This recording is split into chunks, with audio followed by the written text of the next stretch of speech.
Alors que les habitants de la ZAD ont débuté lundi le nettoyage de la RD 281 en vue de sa réouverture, comme demandé par l'État, le président du département pose des conditions ce mardi après-midi. Pour lui, pas question de rouvrir la route avant des travaux, un chantier qui devra se faire avec le soutien des forces de l'ordre. Le Premier ministre doit concevoir que cette promesse qu'il a faite, c'est pas la première, qu'il n'aura pas respectée au fond. De dire que la route réouvrira en une semaine, bon, ce n'est pas raisonnable. Donc je demande au Premier ministre d'arrêter de mettre la pression sur sa préfète et qu'on puisse retrouver un peu de raison dans cette affaire. Je prends l'engagement solennellement de tout faire pour que cette route soit réouverte dans les meilleurs délais, mais en protégeant ses usagers. Suite à l'abandon du transfert d'aéroports, le Premier ministre avait évoqué une mise en réseau des aéroports de Nantes et de Rennes. Mais pour ce faire, encore faudrait-il améliorer les liaisons entre les deux villes. Le train, notamment, n'est pas à la hauteur. Voyez ce reportage de nos confrères de TV Rennes. Entre Rennes et Nantes, les liaisons ferroviaires ont clairement un train de retard, 20 ans que le dossier est à l'arrêt.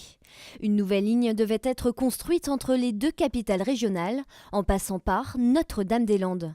L'abandon du projet d'aéroport redéfinit donc complètement le réseau SNCF.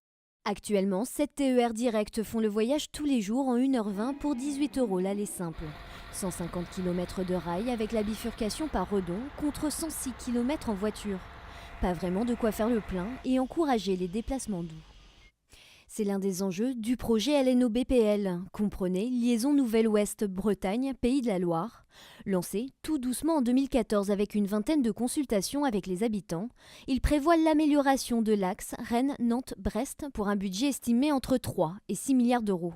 Cet investissement ferroviaire ne changera pas fondamentalement la péninsularité bretonne, qui reste le territoire métropolitain le plus éloigné de l'Europe. Mais pour l'international, le Premier ministre a promis des liaisons ferroviaires fluidifiées et multipliées vers les aéroports parisiens. Alors, faut-il combiner une offre ferroviaire bretonne et une stratégie aéroportuaire commune avec nos voisins ligériens ?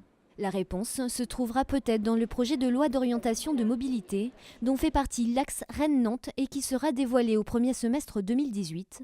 Lors de l'inauguration de la LGV à Rennes en juillet dernier, Emmanuel Macron a affirmé que cette loi apporterait des réponses à des situations qu'on a laissées perdurer.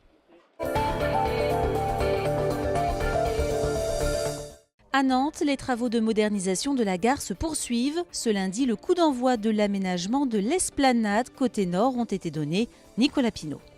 Fini les voitures, place aux piétons et aux transports doux. À l'image de ce qui a été initié il y a quelques années, la future esplanade nord de la gare de Nantes fera la part belle au végétal. C'est la caractéristique essentielle de ce projet, c'est la place de la nature en ville.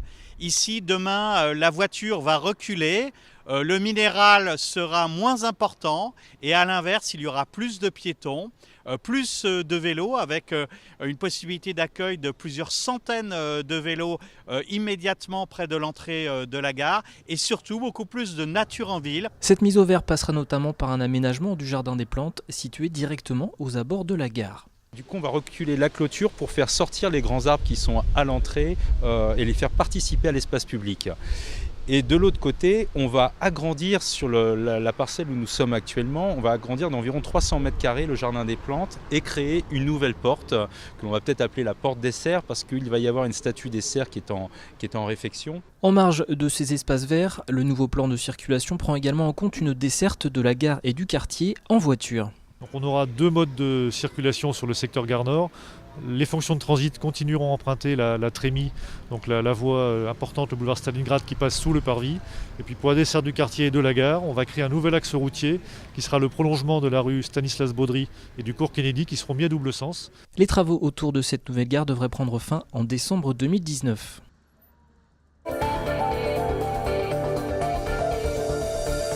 C'est un mouvement national à Nantes. Depuis la semaine dernière, les surveillants de la maison d'arrêt bloquent l'accès à la prison.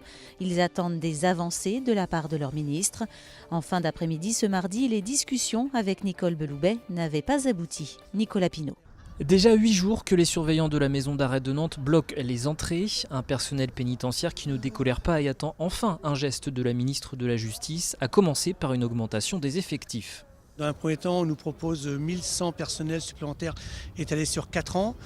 Ça ne couvrira même pas les départs en retraite 2018. Donc si on veut rattraper en plus le manque qui se produit depuis plusieurs années, c'est à minima 2500 personnels qu'il nous faudrait.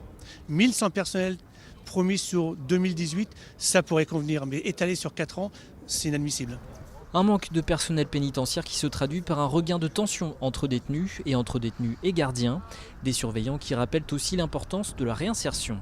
Côté humain du métier, personne n'en parle, personne ne le voit, mais les personnes qu'on garde ce sont des êtres humains. Nous, on a besoin aussi de discuter avec eux, de voir pourquoi ils ont des problèmes, pourquoi ils commencent à être énervés en cellule. Et ça, tout ça, on doit le savoir, quoi. Et s'ils ne sont pas entendus aujourd'hui, les surveillants sont prêts à durcir le mouvement. Il n'est pas impossible qu'on supprime les parloirs, avec tous les risques que ça comporte. Mais de notre côté aussi, il faut bien comprendre qu'on n'est pas là pour s'amuser, on n'est pas là pour jouer. On a des vies de famille, on a notre sécurité à faire valoir et on est prêt aujourd'hui à aller jusqu'au bout pour obtenir gain de cause. Dernier volet des négociations entre la ministre et les personnels pénitentiaires, la revalorisation des salaires. Face à la pression de la mairie, les organisateurs des escales de Saint-Nazaire ont cédé. Bertrand Cantat ne viendra pas chanter sous la halle au Petit Maroc en juillet prochain. Vendredi, dès l'annonce de la programmation de cette 26e édition du festival, le maire David Samzin avait réagi, exprimant sa vive désapprobation face à la présence de l'ancien chanteur de Noir Désir.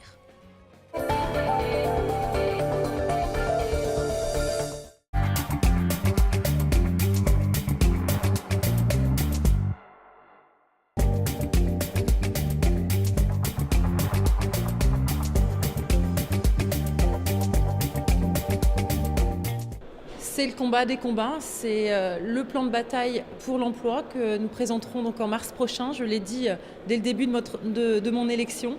Ça passe par la formation. Le premier maillon, ce sont les lycées, mais également l'apprentissage. Vous savez que c'est un sujet qui me tient à cœur, un sujet que j'ai porté pendant 2 ans. Et nous affichons aujourd'hui de très bons résultats. C'est plus 3500 apprentis en 2 ans. C'est le fruit d'un travail collectif avec ce plan de relance. Et aujourd'hui, oui, en effet, je suis inquiète par rapport aux réformes engagées par le gouvernement. Il faut aujourd'hui, en effet, rénover, faire des nouvelles propositions pour l'apprentissage, mais pas tout casser.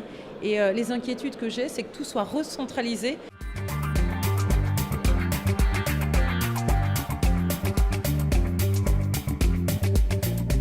Notre schéma d'aménagement du territoire donc a été pensé, a été créé avec cet aéroport Notre-Dame-des-Landes. Aujourd'hui, compte tenu de la décision que nous avons eue la semaine dernière, il y a eu le temps de la colère, il y a eu le temps de l'indignation. Maintenant, je suis au temps de la construction. Je veux que la région des Pays de la Loire porte un plan, un contrat d'action pour les Pays de la Loire. L'objectif, c'est qu'on soit tous unis, qu'on soit tous ensemble, main dans la main, pour porter des projets sur nos 5 départements, des projets structurants pour faire rayonner et que le développement économique se poursuive dans notre région.